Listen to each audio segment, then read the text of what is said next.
If you start with a well-organized template, building a landscape CAD drawing is really quite straightforward.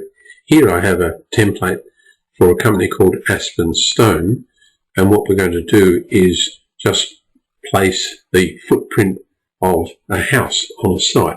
The template starts with all these symbols on the right hand side, and if we move into layout space, the logo and information, address, contact details and so on are already in the template.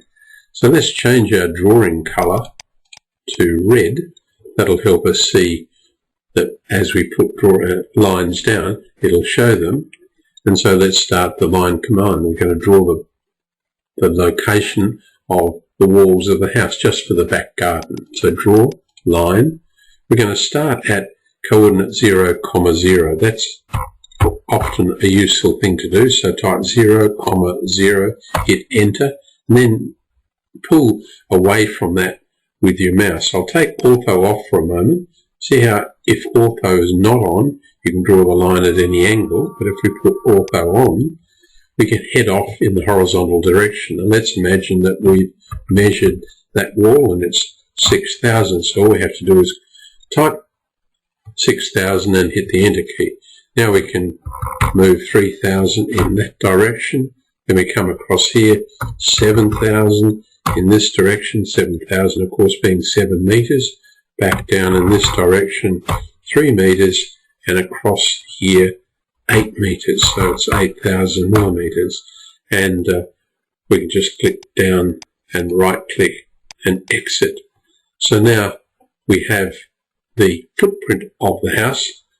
What we could do is move around and indicate the function of the rooms here and maybe locate some windows, because for the sake of argument, if this is some sort of family room, you might want in your design to concentrate on a sight line running from that room out into the garden. And for that purpose, you might well take the draw command and use a construction line that would start in the middle of this line, and to find the middle of that red line, come over here and grab this indicator here. That finds the middle, and then indicate a through point by simply clicking, and we'll exit. So now we've got a sight line that runs through here. And just imagine that your client is very keen on a particular type of deciduous tree and wants to have that as the focal point in the garden. They might want seating around it. So we can pick that tree now, click on it, and then drag it into position. Now ortho's on, so I could move it across horizontally and then click it again and then move it up into its position. Now I don't know the position. Let's imagine that was an existing tree. I don't have its location.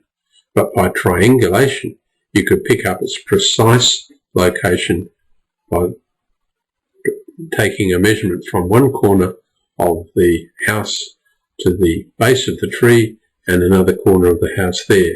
So that's just a small indication of how useful the starting with the template is, because if we now move into the landscape plan itself, can you see that the plan is already taking shape and everything's in the right spot?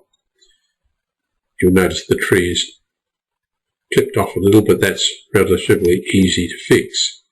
So what I'll now do is I don't need these dimensions anymore, so I'll just highlight them and hit the delete key on my keyboard and they disappear.